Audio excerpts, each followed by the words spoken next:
Hopefully you find it interesting. Thank you.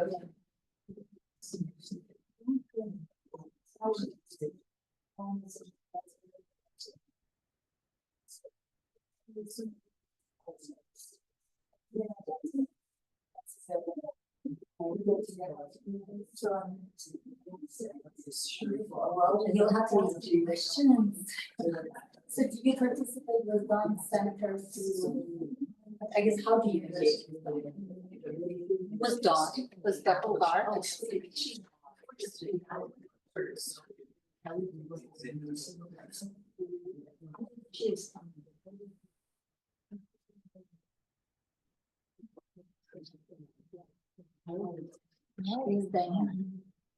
Are we good? We're ready to get started. Since there's so few of us, you guys want to come? You're no pressure. We can be a little more intimate. That was general action. Yes, yes. Okay. All right, can the people on Zoom, can anyone give me a thumbs up if you can hear okay? Yep, we hear you. Thank you so much, appreciate it. All right, so we're gonna get started. And I actually.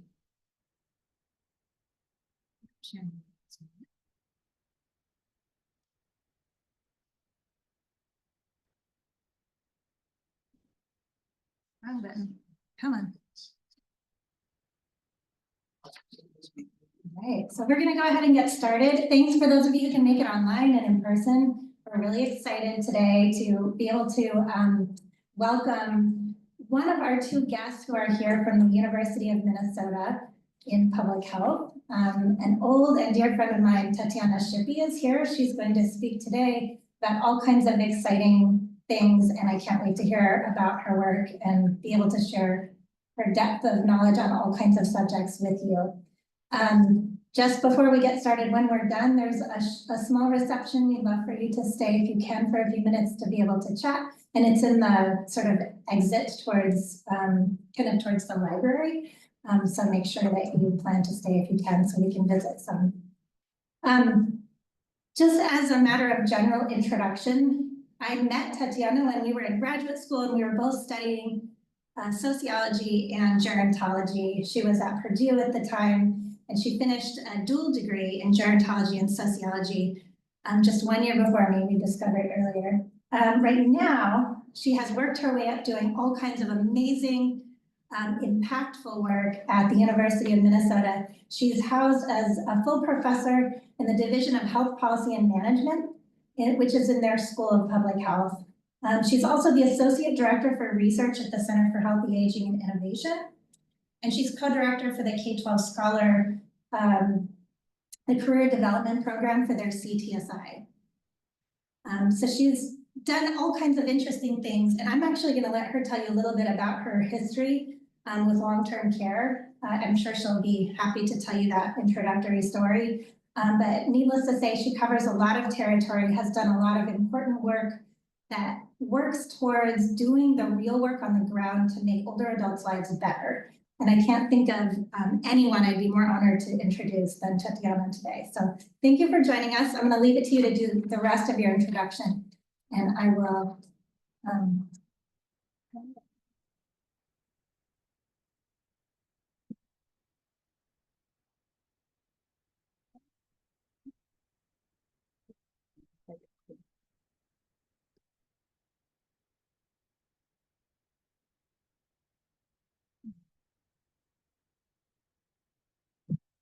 Is that okay? Yeah, looks great. All right.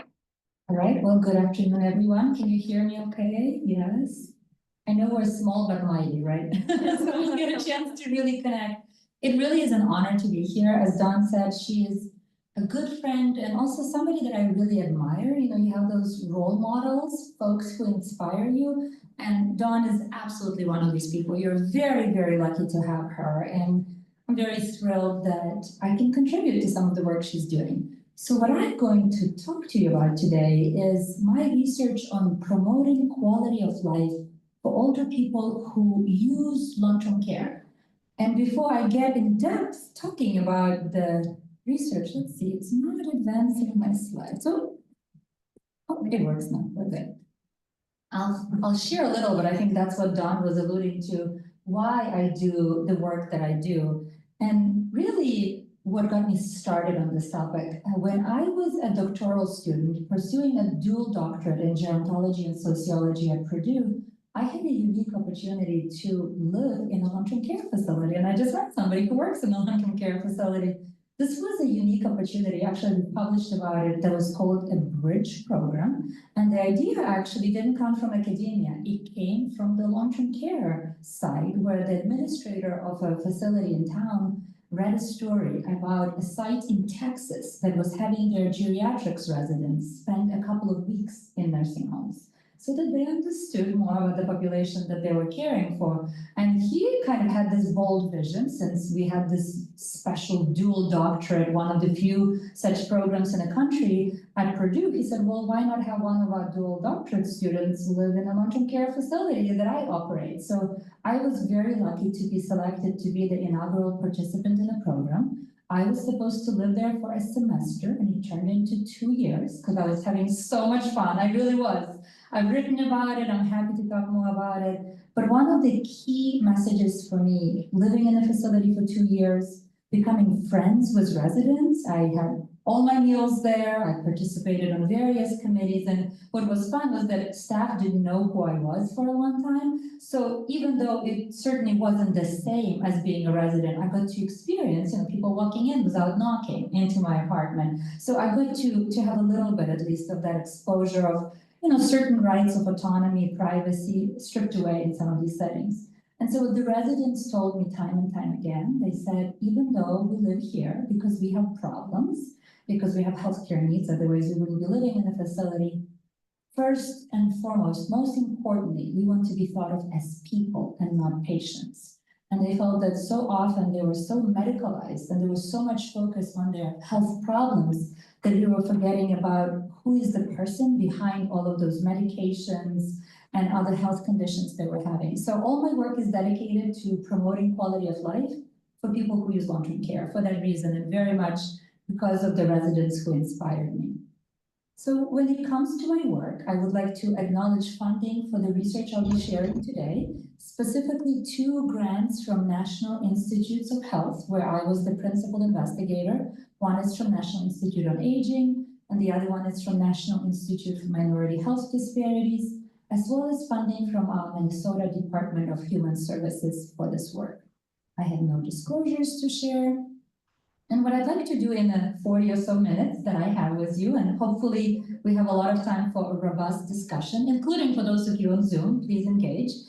I am thinking about organizing my talk in the following way. First, because I know we have a diverse audience here, I'll provide a little bit of a descriptive background on what long-term services and supports are, who pays for them, just to kind of provide the context for it. Then I'll talk about my research on factors that influence quality of life for people who use for people who live in nursing homes, as well as people who use publicly funded home and community-based services, which is where most older adults live, and also talk about some policy strategies. As Dawn said, my home department is health policy and management, and it very much matters to me that my work has real life impact and that it can be translated into policy to actually improve the lives of real people.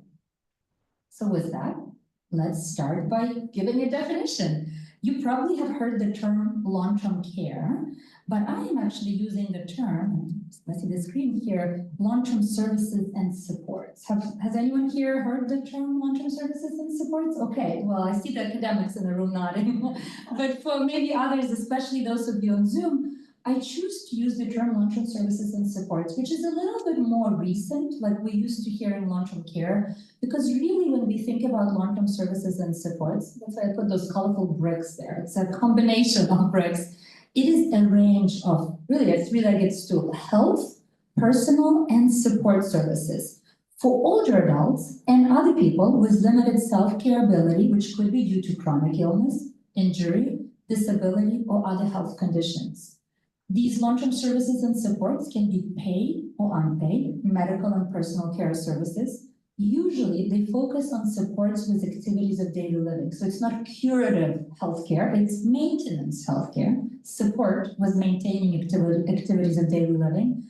And what's really unique about long-term services and supports, unlike the typical acute services, they can be provided over a period of days or weeks, or it could be years. I mean, I have some people in my data who spent 30-some years living in a nursing home. So really, when we talk about long-term services and supports, it's a broad range, again, health, personal, and support services, not just for older people, but we typically think of older adults, but younger people with disabilities too, that could last for quite a long time or short time. Also, long-term services and supports happen in a variety of settings. They're not just nursing homes. Often when I tell people I focus on long-term care, they say, oh, you mean nursing homes? No. In fact, long-term services and supports could happen in a community, such as use of adult day services, a home care.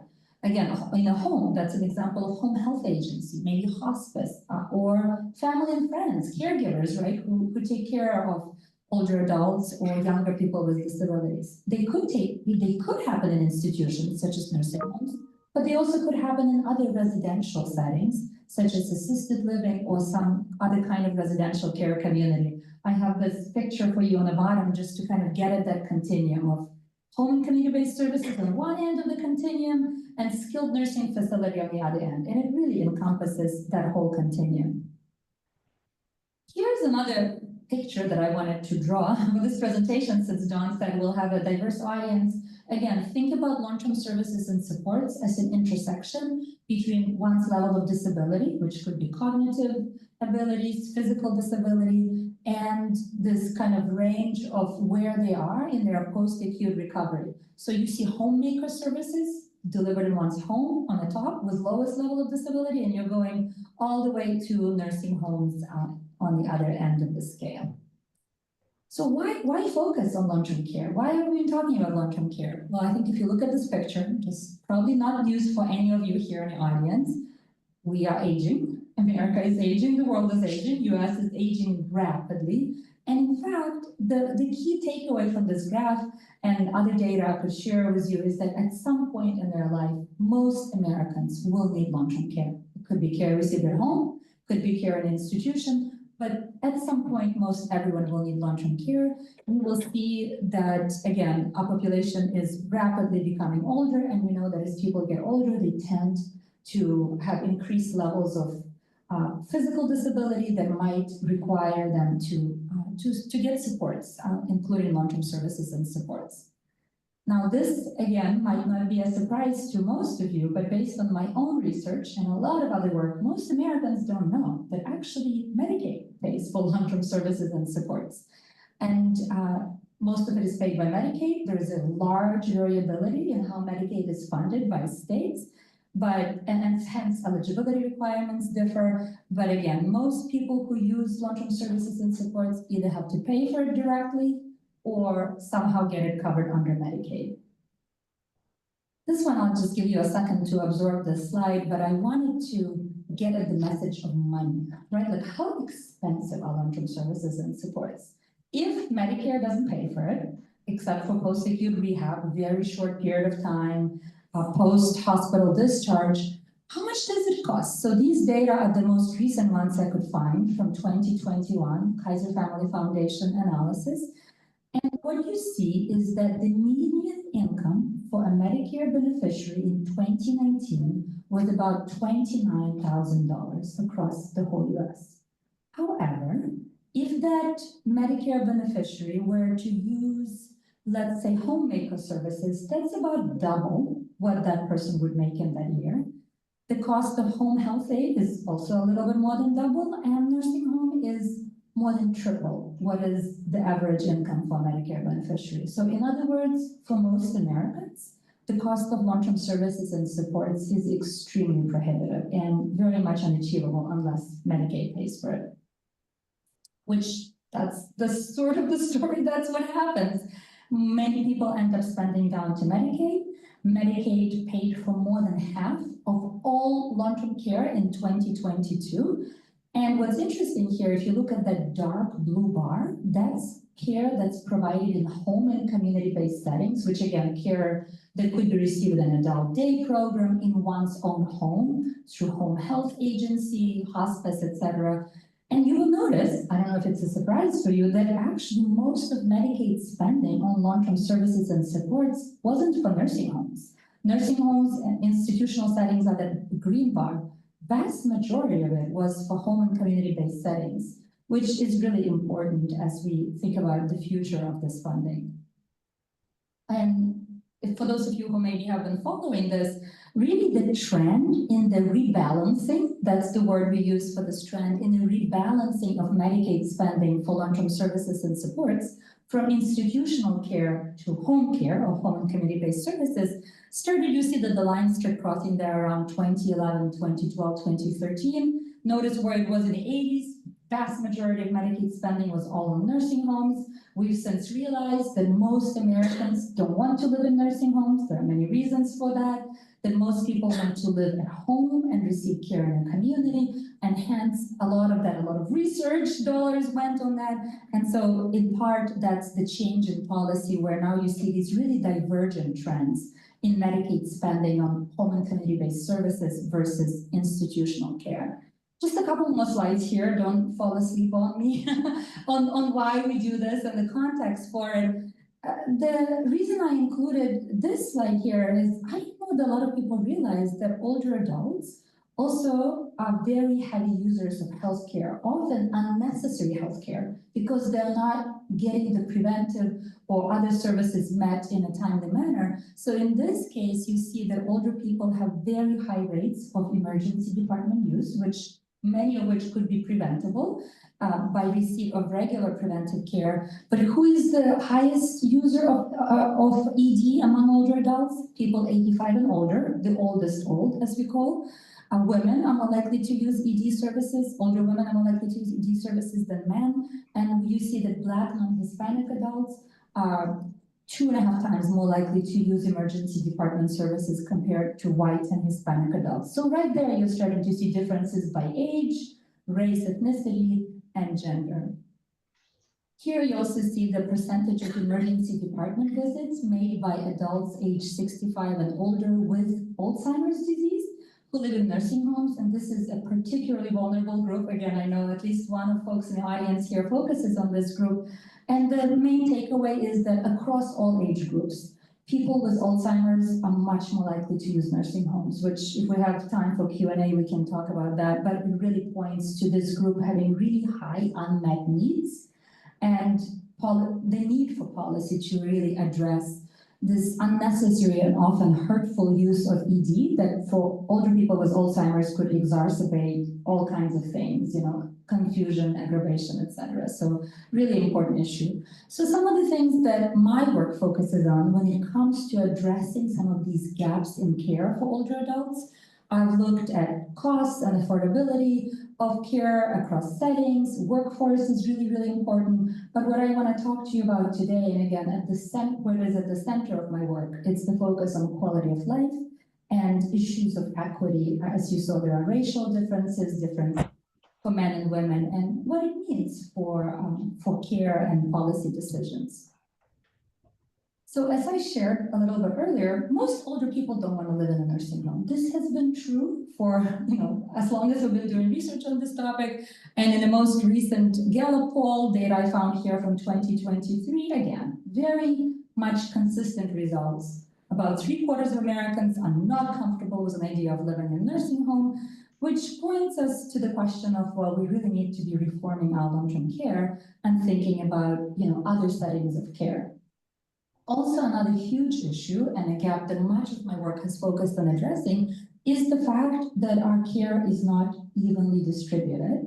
A lot of research has demonstrated this over time, that in fact, nursing homes are highly racially segregated. They're actually the most racially segregated form of healthcare, where Black people tend to concentrate in a specific number of facilities versus care facilities where white people or people of other racial groups receive care. We also know that people who are Black, Indigenous, or persons of color often tend to be discharged to nursing homes that have lower quality of care, that are rated worse, and in the end up having access to fewer resources, which a lot of this really, I think, for all of us, living through COVID, and if you were, I know we all were dealing with so many challenges during COVID, but for me as a long-term care researcher, this was the time where, for the first time that I've been doing this work, I saw regular media paying attention to the question of long-term care. Because it often feels like this kind of hidden topic that nobody wants to talk about, even though most older adults will need to use long-term care, it's not, hot enough of a topic to talk about. But as I'm sure you all know, during COVID, we saw a disproportionate number of deaths in nursing homes. And so all of a sudden, most media were talking about it. I was getting more interviews than I've ever received in all of my research career. And the questions were, well, are you surprised that there are these racial differences? Are you surprised that people in nursing homes have all of these gaps in care? And I would say, no, I'm not surprised. I've actually been writing about it for a really, really long time. But I'm very happy that now this topic is finally getting the attention. Maybe finally we'll do something about it. And so I think this cartoon really gets at it, that the fatalities were not evenly distributed during COVID. People in nursing homes were much more likely to die prematurely, but also people who were Black and poor had much higher rates of premature mortality. A lot of my work has focused on improving long-term care, because again, as I said, I really focus on impact and policy decisions.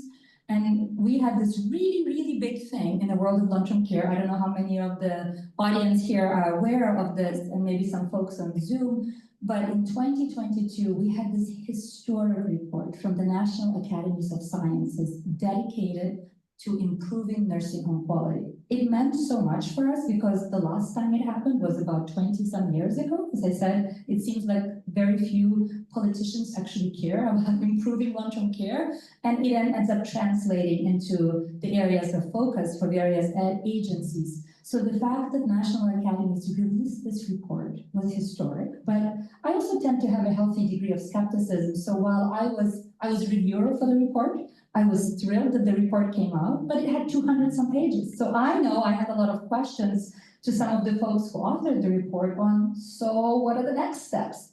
It's very important that the report was done. It's very important that we identified what needs to happen to improve nursing home care in this country, but now we're going to do something about it. So I was very excited to join a national initiative called Moving Forward Coalition. I don't know how many folks in the audience have heard about it. This was a coalition that is a very much diverse stakeholder. It includes operators and VPs of long-term care provider groups in the country. It includes researchers like myself. It includes older adults and advocates, variety of nonprofit, elder law, that all came together and said, now we have this report from the National Academies, let's do something about it. And I'm sharing some of the work that I've written on this topic, including about addressing inequities in care. So now I'll transition a little bit to the second part of my presentation, actually sharing my own research on quality of life in long-term care. And I shared a little bit with you on why I do this work, sort of what drives me. But in terms of defining quality of life, again, there's so much focus when it comes to long-term care on deficiencies, on problems for older people. A lot of focus on medical issues and quality of care, which are important, right? So it's antipsychotic medication, various, functional outcomes, bed sores, falls, pressure ulcers, all of these are important measures. But as I said, what has been lacking in most of this research is also the focus on person-centered measures of well-being, of the whole person. So, if somebody lives in a nursing home, and for most people other than post-acute rehab, it becomes their last home, it is really important that they feel safe in their environment. It is important that they know that people will knock on the door, as I shared my experiences before they walk in, that staff treat them as a person. It is important that they have some social, spiritual, psycho-emotional connections, that the food tastes good, right? If that's your home, think about what makes you feel safe and welcomed in your own space. So as I started doing this work on quality of life, because of my experience living in long-term care, in parallel, a lot of my work has focused on addressing these inequities. And I don't know how many of you are aware, I know we have demographers here, but we've had obviously quite changing demographics in the US. We are becoming more and more diverse as a nation. And that's also translating to nursing home care. Stereotypically, we think about, what's an average nursing home resident? And it's, what I usually hear is a white woman in her 80s who is, there for frailty reasons. Well, that's not really the case. In fact, the proportion of people of color in nursing homes has increased dramatically, as we know, and is supposed to surpass that of white adults by 2030 nationally.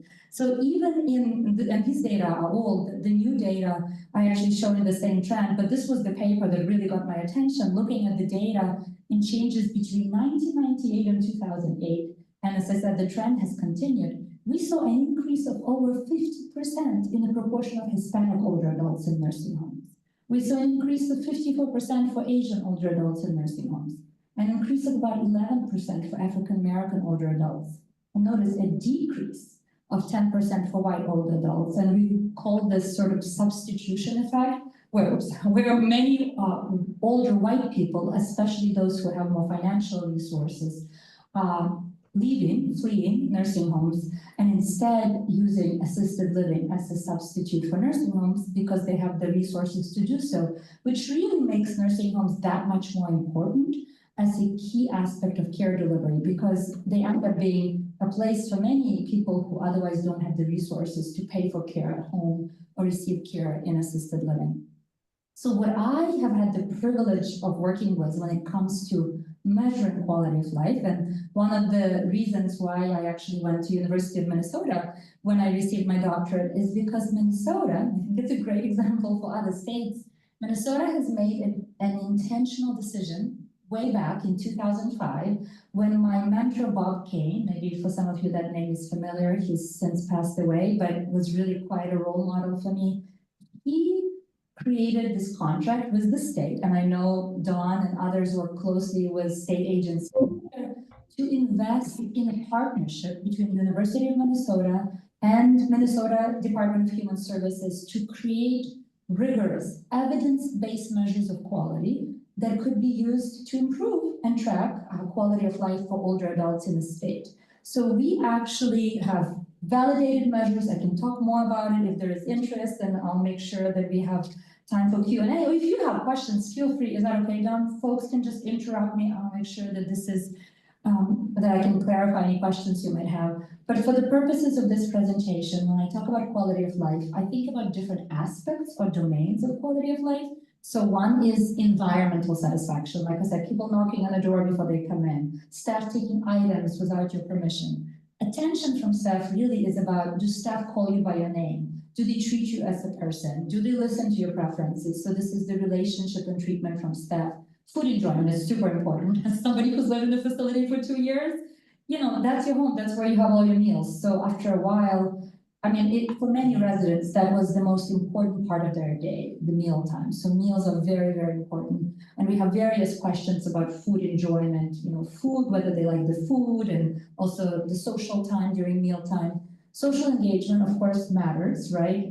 Activities and other things to do to keep folks motivated, to give them something to do, an outlet for finding joy, even in a time of life that is very challenging. And also some questions about positive and negative moods, such as, you know, how often in the last 30 days have you felt sad, down, and depressed? I'm sure you're familiar with these questions. And the reason we included them in our measures is because when I see that consistently a person is saying that, you know, they are always sad, down, and depressed and they get no attention with it, it does get a poor quality of life. Clearly, they're not living their best quality of life if, you know, they're constantly depressed. So the data I'm using for my results, which I will show you shortly, include different pieces. I like to merge different pieces of data to tell a story. So I'm using this quality of life data that I just shared with you about, which really, again, are incredible data. Ohio is doing something similar. Maryland has started doing some of this work. Other states have been following suit, where we have about 11 to 12,000 interviews, in-person interviews, with a representative random sample of residents in all nursing homes in Minnesota. So every facility has a random sample of residents pulled by us, and then there are independent interviewers. It's a separate contractor that comes in. Actually, they train many local older adults to do these interviews and carry out in-person interviews. We've tried different modes of testing, and especially for people with cognitive impairment, in-person interview is essential. They're all structured questions about their quality of life. We have 85% or higher response rates, and we have data from all 356 nursing homes in the state. Then I take these individual interviews and I link them with the residents' clinical data from the federally mandated minimum data set. Probably some of you here who are clinicians are familiar, but these are data that are collected on all nursing home residents when they first move into the facility and quarterly. So I have a host of health characteristics on every resident. So I know what they said about their quality of life. I have all of these clinical data, and then I also link it to the data from Minnesota Department of Human Services, from their Medicaid data, on facility characteristics. So, you know, staff rates in the facility, location, ownership, bed size, all the other things that obviously would matter. So what I'm showing you here are data for about 11,000 residents from 356 Minnesota nursing facilities per year. And I pulled data for 9 years. So I'll tell you what I've learned through different projects. I've been doing this work for a while. I've been at the University of Minnesota since 2010, so for 15 years. And since day one, have worked very closely with our state agencies. We've learned that Black, Indigenous, and persons of color in our nursing homes, residents in our nursing homes, have very different needs than our white residents. I get a drink of water. We've learned that they are on average up to 17 years younger, so different age, quite different age trends. They're much more likely to have diagnoses of severe mental illness and behavioral symptoms compared to an average white resident, so this is all averages. They are more likely to be men than women. For white residents, we have much higher prevalence of women in nursing homes. They have longer lengths of stay in a nursing home, which is not good because most people don't want to be in a nursing home. If they can, they want to go home, but they want to be in a community. They have lower rates of cognitive impairment and also lower rates, limitations in activities of daily living. So right there, you see that there are different health profiles. And we also learned that our residents of color live in different facilities. They're much more likely to live in a metro area than other locations, and that includes rural or suburban. They're much more likely to receive care in for-profit than not-for-profit facilities. In larger versus small facilities, they're much more likely to receive care in facilities that have very high proportion of their payment coming from Medicaid, which translates into fewer resources. Facilities that have lower rates of staff retention, or in other words, high rates of staff turnover, and facilities that have fewer staff hours per resident day. So I think just through that, you would know, okay, we likely will see differences in their outcomes because they receive care in facilities that are already under-resourced and sort of and also have different health needs. So this is a paper I very much care about methods, and for those of you who are methods geeks, I'm happy to talk about methods. But this paper, I'm very proud of this paper. I published it with an economist where we used econometrics methods called Oaxaca decomposition to really get at the question. I see some folks nodding, good. To get at the question of, okay, pretty much all my work finds that there are racial disparities in quality of life. But we wanted to know what proportion of those differences are attributed to different factors, because we already know that residents of color have different health needs and they live in different facilities. And because I have so much data on all the residents, I can do a lot of fancy statistical things where I could actually try and estimate that.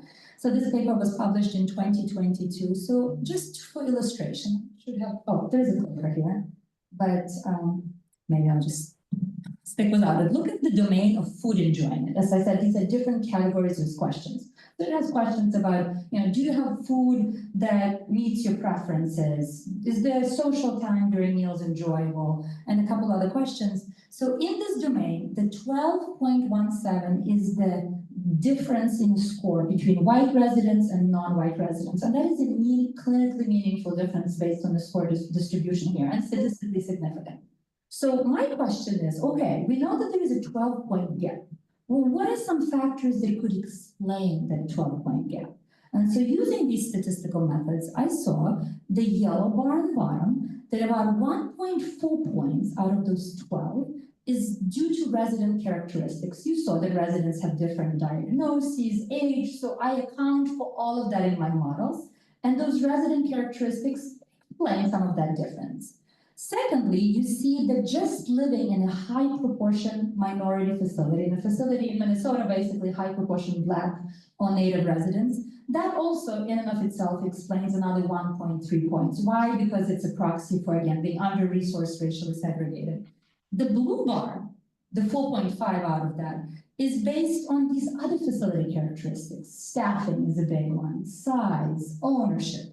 But notice in all of these domains, and these are some examples, you can read the paper if you're interested in details, there is what I call unexplained disparity. And that's where qualitative work is really, really important. And I'll share my qualitative work with you, which really shows that, big data are important. This shows generalizable work. This, helps us understand relationships between these variables. But even with all the data I have, there is still, unexplained, 5 out of 12, that's a pretty high percent out of the total score that is not due to resident or facility characteristics and is based on other factors. And so again, in all of this work, I found that there are widening racial and ethnic disparities in quality of life for nursing home residents. In particular, we found significant differences for Black and Indigenous residents, no differences for Asian or Hispanic residents when compared to white residents. The areas that had lowest satisfaction were food satisfaction, meaningful activities, and I can tell you stories, programming, etc., and the domain of attention from staff. Again, do staff know your name? Do they call you by your name? Do they treat you with dignity and respect? We also found that white residents in primarily white nursing homes actually have pretty high scores. Minnesota consistently is ranked #1 in the country. Sometimes Washington steals our rating from us based on that AARP scorecard. So we generally are very proud of the long-term care delivery we have, but also we know that it's not evenly distributed, and Black residents in primarily Black facilities have the lowest scores. So our averages look good, but when you look and try to kind of look inside the averages, you really do see these differences for different racial ethnic groups. I know this looks kind of busy, but the question here is, okay, so we know that there are differences. We understand that facility and resident characteristics play a role, but what about the mechanisms? Like, what are actual mechanisms that drive some of these disparities that I observe with my big data, as I call them? And here, I put some things that has come up from work, and feeling secure, home health, meaningful activities, what's actually happening here? And in order to get under the skin of those differences, I feel very strongly, and I think that comes from my experience of living in a long-term care facility, I'm sure I'm not talking here too long, the importance of doing qualitative data. So I supplemented my big data analyses with what I call ethnographies, and ethnography is really a qualitative type of data collection where we try to embed ourselves into the life of the facility. So we selected 6 high proportion racial ethnic minority facilities in Minnesota. We randomly sampled from the top 90th percentile, 3 not-for-profit and 3 for-profit. I had a full-time project manager, an African-American man, who spent 3 months in each facility. That was his full-time job. And of course, I was there and other members of my team were there, but it was very important for me to build rapport so that the facility knew that we're not just like parachuting in and parachuting out, especially for residents of color and staff to trust us. We ended up carrying out interviews with 96 residents and 61 staff, in addition to all the big data analyses. And we also held focus groups in each community where these nursing homes were located. So one facility was high proportion Hmong, primarily because Hmong have very high concentration in Minnesota, and we're second after California. So we wanted to make sure that we talked to community members, family members, sometimes it was ministers maybe who served as advocates for residents, to get a sense of the community feel for what's happening with their loved ones' care. So we also had 36 focus group participants. So putting all of these data together, qualitative data, we identified 3 qualitative themes. And one was that there were, just looking at my phone, and you'll have to flag me, Don, I might have to end here earlier, but also feel free to ask questions if you see them. We identified that there were individual differences for sure. And residents talked about relationships, etc. There was quite a bit happening on the organizational level, and it got at how care from staff was provided, opportunities for meaningful activities. I mean, again, we had a lot of time to observe and report and document and interview. We saw lack of culturally appropriate meals and food-related issues, and a lot of language barriers that we actually didn't pick up through our big data because they were not documented, but saw it in person. And then we also have this big theme, what I call community level of influence.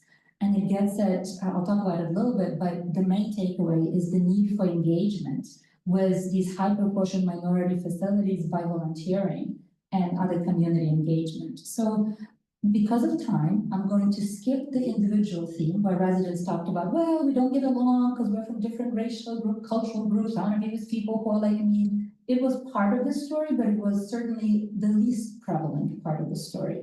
The biggest part of it came through this organizational part. So just for the sake of time, I'll give you some example quotes when it comes, for example, to care from staff, where a Hmong resident said, well, they tried to treat us good, and the resident had some limited English here. And I'll say that interviews with Hmong residents were done by a Hmong researcher who was dual fluent in Hmong and English, and so they would be translated in Hmong and then transcribed in Hmong and translated to English.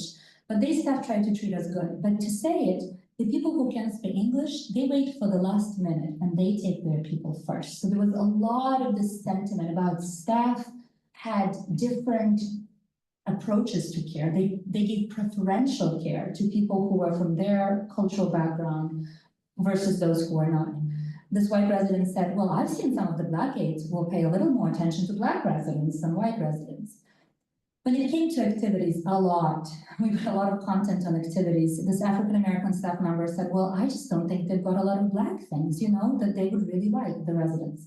They've got a lot of white games. We have a whole bunch of work published on this and coming out, especially in lack of programming for Black residents with dementia. I mean, they were just totally tuned out. And this is, you know, this is not an issue that I blame on activity staff in the facilities. In fact, the therapeutic recreation staff, activity staff were highly dedicated professionals who often went above and beyond. But even in these high proportion minority facilities, they were all white.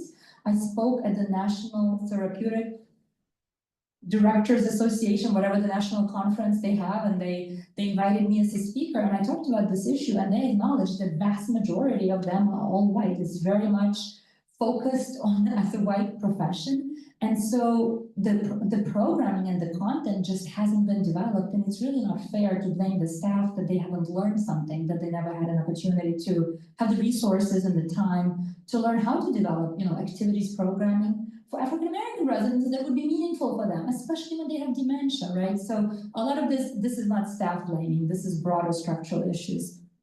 This African-American resident said, there is nothing to do. You play cards, back. You play cards, back. I wanted them, the staff, to try to juice up the schedule, get a focus group together so we can have to choose.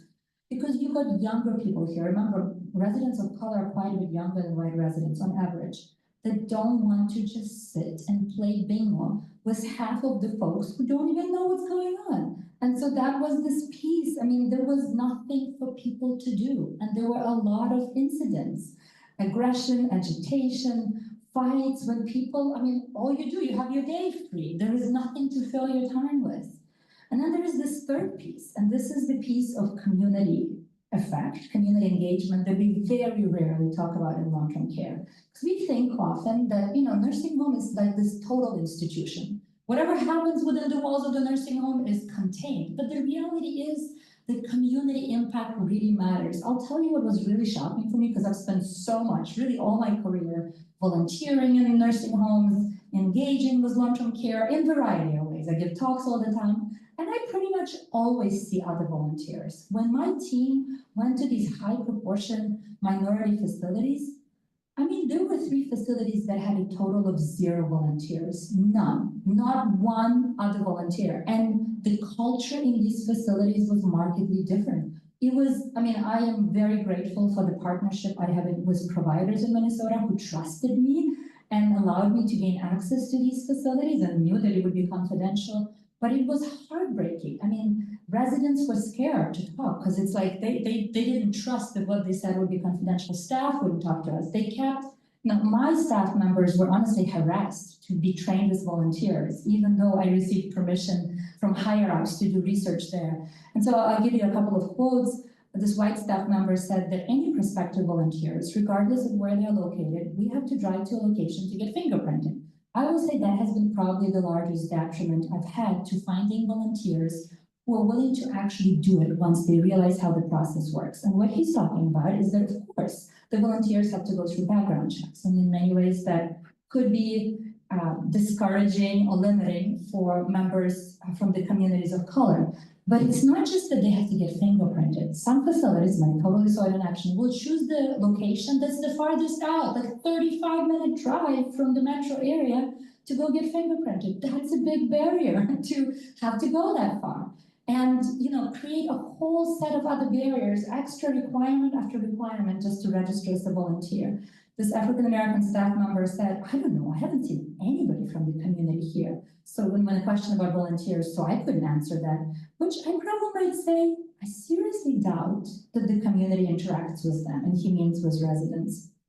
So this is a really busy slide, but for those of you who are researchers in the audience, you know that NIH has this framework, a way of understanding why we see these different differences by income, race, etc.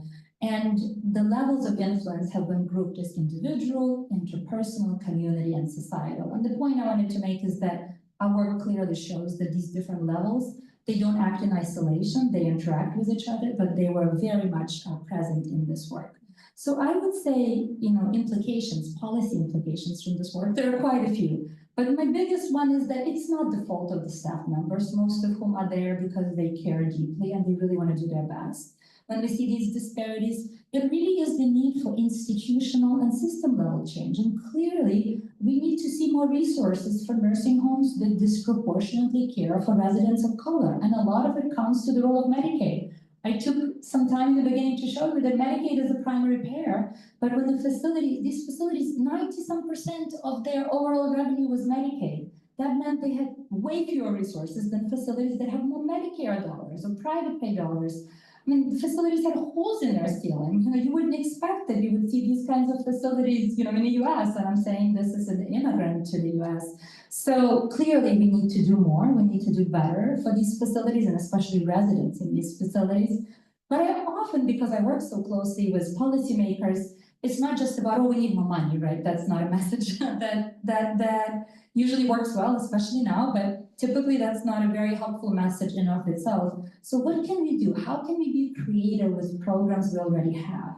And so, for example, something that Minnesota did, we used our pay for performance program and value-based purchasing. These are programs that, federal programs, state programs, but we use them as levers to say, okay, you can get, it's not just the stick, it's the carrot. You can get more money in reimbursement if you choose to focus on one of these areas of quality of life. Oh, you have really low scores on activities and programming. If you can move it up a little bit and you get state dollars to do it, you work with a team, you can identify consultants, okay, then you'll get more money from the state. And also it's really clear for me that we need to develop incentives for nursing homes to want to provide culturally sensitive care. If you've been reading any kind of media recently, that nursing homes, they are all fighting for survival. There is not a large margin of revenue in nursing homes. I know there's discussion about private equity, etc. But all in all, it is highly unlikely to expect that individual nursing homes or staff will find time in their busy schedule when they're so short-staffed already and try to develop cultural programming on their own. No, it has to come with resources, it has to come with time, and it has to be broader institutional and chain investments versus one staff member trying to, teach herself or himself how to do it when in their free time, which they don't have. It also became very clear for me that we have this kind of hidden population of people in nursing homes for whom English is not their first language, who have limited English proficiency, some who didn't speak hardly any English at all. They often don't get picked up in administrative data because those are insurance data and language is not a field they have to fill out. But when I went to many of these facilities, again, I realized that people with limited English proficiency, of course, have an additional level of vulnerability because they can speak up for themselves. And there are these 1-800 numbers that the staff member could call for translation. Most of the time, you have one person trying to fill in for 2 floors. Of course, they're not going to call the 1-800 number. So I really saw huge gaps and disparities, say, for Hmong residents who didn't speak English. People are dirty, not washed. Nobody's talked to them for a long time. They get food that they know is, creates dietary problems for them. And so, of course, you would say, well, they need to speak English, but these folks are the folks who are living in our nursing homes, so we need to figure out how we can meet their needs. And then, more support for, I would say, staff in the facilities who come from these diverse racial backgrounds, because many of them I also saw were kind of serving this dual work where they were doing their clinical work as a nurse, as an aide, but if they came from a particular racial background, ethnic background, there was this extra expectation. Well, you are Hmong, so you can do the translation for free, and maybe you can be an advocate for family members, and you can also bring the food that this resident needs. So it really placed an extra expectation on these staff to take on this cultural role, which, maybe they wanted to do, but that's a lot of extra labor on their part. So how can we support staff to do that well? And finally, we really need incentives for community engagement with these nursing homes that are high proportion minority facilities, because zero volunteers translates into lack of transparency, lack of support, lack of advocacy, honestly, for many residents who don't have family members to advocate for them. So it is how do we as a community mobilize to provide better supports for these residents. I was going to talk a little bit more about home and community-based services, but I think considering the time, I am going to probably end here and allow time for questions. What do you think, Don? Does that sound good? Yes. So any questions from the audience, things I can clarify for you? I can also tell you a little bit more about work we're doing in home and community-based services, but I feel like sometimes it's engagement matters, please. Yes. And folks on Zoom too, feel free to type any questions you might have. Hi, I was wondering if there is a national benchmark or standard for the ratio of staff to residents in Yes. nursing home. Yes, And if that is enforced. Oh, it's a very complicated question. I need to be careful since this is being recorded, right? Yes, we do have standards. In fact, the most recent administration, Biden administration, passed some staffing requirements for nursing homes that were based on a lot of research, in part based on this National Academies report. There was some resistance from long-term care industry about how those benchmarks would be financially challenging for providers, but also many providers acknowledge that they absolutely are understaffed. Staffing is a huge issue in nursing homes, and now it's becoming an issue in assisted living, but especially in nursing homes where, again, you have multiple levels of vulnerability. About 50% of nursing home residents have dementia. So you've got dementia diagnosis, you've got functional impairment, and then you have all these social issues that I just talked about. And then you have these staff who are totally overworked. So yes, there are benchmarks, I believe that they were revoked most recently, but it's a very much pressing issue. And I know many long-term care administrators, again, I work very closely with them, who very much advocate, they are losing staff. There's such high rates of turnover in nursing homes. Why? People can make more in McDonald's than working as an aide in a nursing home. And arguably that is a much more, much harder work to do. Many people who do this work really care deeply. An average profile of a long-term care worker is a woman in her mid-40s with young children at home who is an immigrant and is a person of color and who works more than one job. So this is, a job that's kind of on the backs of women primarily who don't have a lot of resources to do elsewhere. Long answer to your question, but like I said, it's complicated. Thank you very much. I've got one more. Yeah. Okay. I know that you mentioned that there was a relationship with the university and the state. Mhm. Are there, this is kind of like a two-part question. Community engagement, are there programs that you're doing at the university? And then also, is there data to suggest that centers or nursing homes that have greater community engagement also have greater quality of life? Really good questions. So first question I can easily answer that we strongly believe that community engagement is probably one of the best things for us to really bring our work into community. I am in leadership of a center on aging, what we call Center for Healthy Aging and Innovation. I oversee research, but we have an associate director who oversees community engagement. Actually, we recruited her specifically from the community, and by that I mean she doesn't have a graduate degree. She is an African-American woman who worked in the nonprofit world for a very long time, and then was with Minnesota Alzheimer's Association, was running a lot of advocacy groups on the ground, and we were very excited to bring her in to academia to ensure that our community engagement wasn't, just done by sort of folks sitting in their office and not getting out into the community. So we partner with a host of organizations as a center. I personally partner very closely with providers, and by that I mean, if they need me at their quality meetings, I speak at those regularly. I make that a priority, quarterly at least. I work with an advisory board, state-wide advisory board that includes representatives from for-profit and not-for-profit chains, and that's the whole reason why I could even do this research, but they would allow me into these facilities.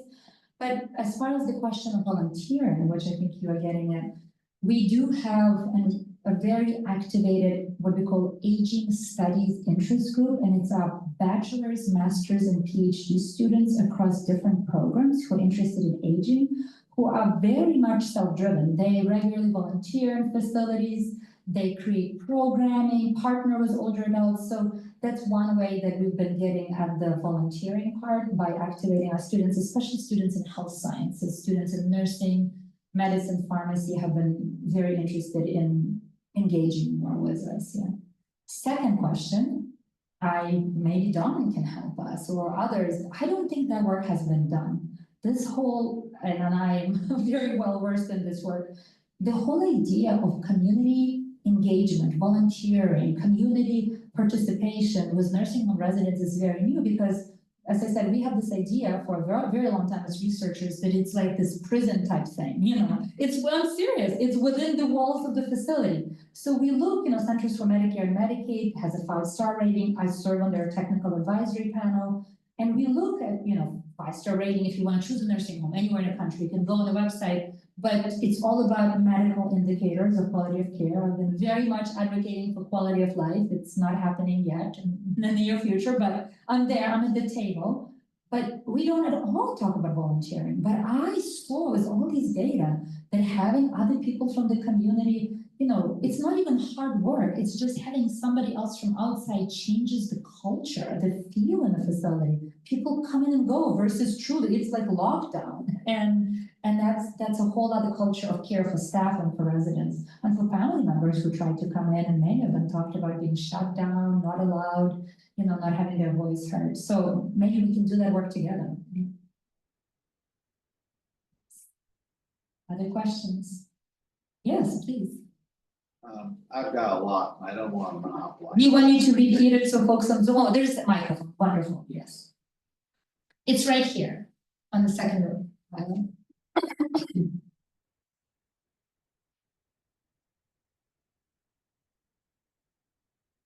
I was saying, I've got a lot. I was just saying, I've got a lot of questions, so I don't want to monopolize things, but maybe toast them out and then. Well, we're a small group, so you have more time and I ended on time. Okay. All right, in your opinion, does the fact that Medicaid is there, does Medicaid in essence work to segregate by economics and race populations in these different facilities? And I guess the corollary is Florida did not expand Medicaid, or has not yet. It's one of 10 states in the country. Minnesota, I know, did. And so does that create this, the fact that having or not having Medicaid expanded, does that impact on waiting lists and things of that nature? So it sounds like a couple of questions. Let me see, I'll say them back to you because like you said, it's a complex question. So what I think you were saying in the end was this question about how is Medicaid expansion, if at all, associated with nursing home quality of life, etc. I don't know that anyone has specifically looked at the effects, you know, comparing Medicaid expansion as a main outcome. But I will say that absolutely, I mean, if we didn't have, my guess, because I would have to think of specific studies and maybe I'm not aware of some, my hypothesis at this time would be that having more people gain access to Medicaid likely increases individual outcomes. Why? I'll give you an example here where, you know, we see that people who get nursing home care, most of them, you know, they couldn't afford it on their own. They would need Medicaid to do it. If they didn't have Medicaid to get that needed care, they would need to get that care unpaid, likely from family and friends.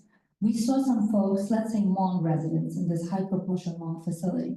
It's interesting, you know, the facility was not the best facility, and I'm saying it diplomatically, but many of the Hmong women actually said, you know what, this is so much better care than what I was getting at home.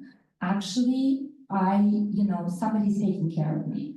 And for many, you know, it's these cultural issues. Again, we have a lot of these assumptions. People from cultural groups, and I'm just repeating what I've read, they take care of their own. They don't put them in nursing home. Well, if they have kids who work multiple jobs, you know, this older adult, who also has kids, you know, has to take care of her own children, her adult children maybe have a couple of jobs of their own. I actually heard from their family members, many of them, you know, have guilt, but they don't have the capacity to care for their mom with dementia or, you know, declining cognitive health. Often it was, you know, dementia was the precipitating factor. So if they don't have Medicaid to be in a nursing home, they probably would be having very high unmet needs at home because their family members still have to work. They still have to take care of their kids. And now that older adult with dementia is just left unattended. So that's the question, but I do agree with you that absolutely there is a correlation between being a Medicaid recipient and this idea of racial segregation. It's very much, race and class are very highly correlated here. And so what you see is that people who are, but we've looked at this in other studies, like understanding how hospital discharge planners make their decisions. And, it's interesting in interviews, they would say, well, I see this Black man, he's in his 60s, he's had some of these issues, and I know some places won't take him. So I know that there are these two, and he's Medicaid only, and I know that there are these two facilities, they tend to be for profits, and they kind of make their business by taking residents that maybe other places don't take. And so it creates this chain where the hospital discharge planners already have, there's this selection into a particular hospital, maybe they're in a safety net hospital. The discharge planner's job is to get them out of there as quickly as possible because they're costing money. So all they want is to get them out. And they need to figure who'll take them. And then they already know some who'll take them. So it's sort of a combination of payment source, insurance, combination of these individual relationships, biases, etc. Of like, it's gonna take so much work to try to get them to these other places. I already have the deals with these two folks at these two maybe for-profit places who have very poor ratings, but they'll take anyone. So I'm gonna get them out of here and get them admitted. And then the facility, again, the individual staff, I've seen the commitment that they have, but ultimately, they are spread thin. The facility, I saw mice in facilities, they should be shut down, but there are a lot of complications in shutting down facilities when you have already shortages in care. So it just ends up being such a complex issue, but I would say based on my research, cutting Medicaid is not the answer. It would be looking for other ways to supplement it, yeah. Other questions? I have maybe somewhat of an observation as much as a question, but as a mental health professional, I'm very concerned about your aspects, the variables of attention, giving amount of attention people get, and social engagement, some of those domains. But I have also become very concerned, so I just asked what might be done about this. I observed at great length 2 different nursing homes in the state of Iowa because my mother was up there. And I was particularly noticing because having Alzheimer's and needing to be in a facility, even in the best there was in the city, so to speak, I noticed there's some real problems in quality of life relating to person with or without dementia in terms of programming, in terms of the quality of activity, to have people have any cognitive engagement, any kind of activity to help to slow decline. So I'm trying to formulate the question. Do you think there is going to be any increase or any likelihood that the quality of programming or activities in a nursing home can be improved, or any awareness more? Will there be any growing awareness of the damage done to the increased decline in people when they don't have activities, when they're basically just there between meals? And there's an amazing lack of that. Just an anecdotal example: a person with Alzheimer's who's in the facility, not creating any need for attention, when an activity would be called upon in this one facility, they depended on the patient, the resident, to initiate that they want to come to the activity. People with advanced Alzheimer's don't take the initiative. Yep. So I'm just saying, I'm very concerned about those things. I really appreciate all you've done, but in your experience, then, do you feel that they're under our current society that there'll be any funding or any focus on educating or training facility managers about better programming to increase the cognitive level of the residents over time? So you have a complex question too. I probably won't get at all of it, but let me try to take it into pieces. First, I would say that I have personally tried to do everything I can to draw attention just to this issue. I had a grant, I didn't talk about it here, we only have so much time, that specifically, so when I went in doing this work on quality of life, I saw huge disparities for people with dementia in particular. And that's what it is. It's like people who can advocate for themselves or family members get more because you are in an environment of scarcity. There is already not enough for everyone. So those who can, you know, be loud, squeaky wheel, then you get more. And I don't mean it dismissively. I mean people who can ask for more, advocate. So often people with dementia, cognitive impairment, they get left behind. And what I often saw when I did all the work in the facilities, you know, I see them pushed in front of the TV. So they are least trouble for everyone. It's like TV, TV, TV. And you know, and that's why there's such a big issue with antipsychotics, you know, give them meds, make them be sleepy. And again, I try not to blame individual staff, but these are the kind of institutional culture that develops. Oh, if you can keep them kind of, you know, maintained, that's good enough. And we forget that these are people first. They have needs. We should be engaging them. So it is a huge issue. So that's the first one. Second one is I do believe there has been more attention nationally to the needs of people with dementia, in particular from the National Institute on Aging. Dementia used to not get much attention at all, but in the last 10 years, we've seen a much increased amount of funding. You know, we have no cure for dementia. The medications we have now are for a very small group of people who are in the right, you know, stage, and we know they're so expensive. So really, a lot of it is going to be these kinds of behavioral interventions, maintenance. So there has been more funding from National Institutes of Health. Of course, we all know a lot of that is in jeopardy now, but historically in the last 10 years, there has been more that has given the possibility for people like me and my colleagues to do more work on identifying what's happening first, because we first need to know what's happening, and then second, start seeing what can we do. So I'm actually part of a project. This is not a nursing home specific project, but it's a project with a nonprofit, Lutheran Social Services in Minnesota, that trains peers, other older adults who can serve as an educator for a family member of a person with dementia or an older adult with dementia for promoting activities, finding things to do. In nursing homes, actually, I didn't get a chance to share this, but my research, I believe, is the first to find that activity, I think it is, that activity staff hours, we always talk about RNs, like RNs, somebody asked about benchmarks, it was about RN hours, minimum number of RN hours. But my work has found time and time again with different data that activity staff hours are directly associated with resident quality of life. Not a shocker, like, yeah, of course, you have more activity staff time, probably there's gonna be more programming, probably there'll be more time to engage. But usually that's one of the lowest priorities for facilities. Why? Because they get reimbursed based on impairment, right? So like reimbursement, they might be required to have minimum number of RN hours or 8 hours. 8, that's not regulated, but you know, at least have some sort of a threshold. But there are no requirements about activity staff hours. Some facilities have a pastor's wife as a part-time person. Some facilities have a full-time person. So I've presented this, I don't know at how many meetings with administrators to show them that my work shows by increasing activity staff hours, I don't remember what it is, like 2-3 hours a week, you already will gain benefits in quality of life. It matters for Minnesota because Minnesota actually tracks quality of life in our report card and they get paid based on it. So there it's like, oh, if you increase your part-time person to 3/4 time or full-time, you're gonna get better scores, you get more money. You know, ultimately they need to know that it's financially beneficial to them. Nobody will hire more people to do it unless somehow it improves their bottom line. So I think if we as a society are going to care about just what you're saying, stimulating cognitive programming for people with dementia and without dementia in nursing homes are most vulnerable people, we will need to make it worth it for nursing homes to have that full-time activity staff person, which means you've got to track people's quality of life. That's the first thing. If you don't measure something, it doesn't exist.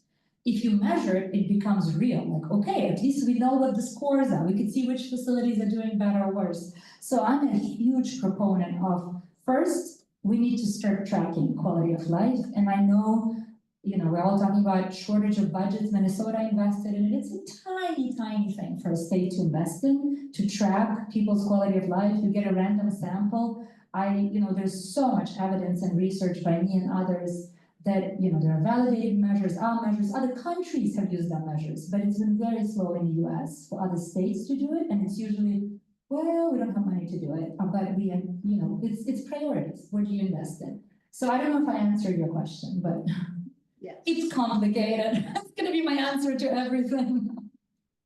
I think we have time for one last question. Anybody on Zoom? I just want to make sure we don't leave our folks on Zoom on. No. Sorry, Victoria, I didn't mean to cut you off. No, you're good. So you did mention that you are an immigrant as well as you just mentioned, worldwide, so they do use some of the data for quality of life for some of those measures.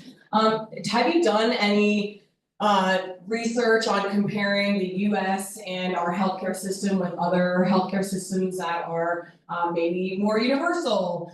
Do they have the same struggles as we do with quality of life? Like countries with universal healthcare like Canada, do they find they're, facing the same quality of life issues, or are those already addressed because of their healthcare programs? You have to give me a very hard last question, right? No easy questions from you today. No.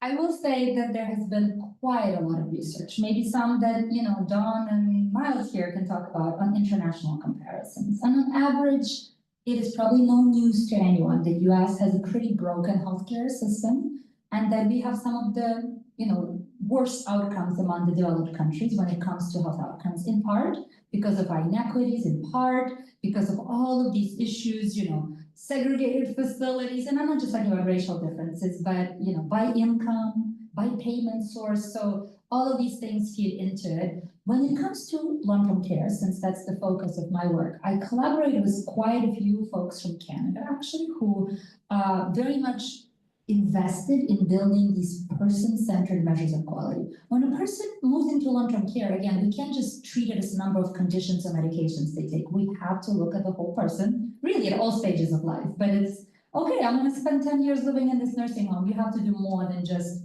falls and ulcers. You have to look broader. So there are a lot of Canadian researchers who are doing this work. I will say that they have their concerns about quality of life as well. Staffing is an issue pretty much everywhere. Long-term care jobs are very hard jobs, and it's very hard to keep people in these positions without giving them some opportunity for upward mobility or making it into a career versus like barely enough, to even sustain a living. So these are some of these issues that I've presented at the UN Conference on Aging, where we're talking about these issues with other countries. So some things are universal, but all in all, yes, US has a long way to go in improving outcomes, in part because of our unequal distribution of resources, yes. Thank you. Well, thank you so much. I think we'll end it there. Thanks for. Thank you all of you for coming. I hope it was helpful. Take care.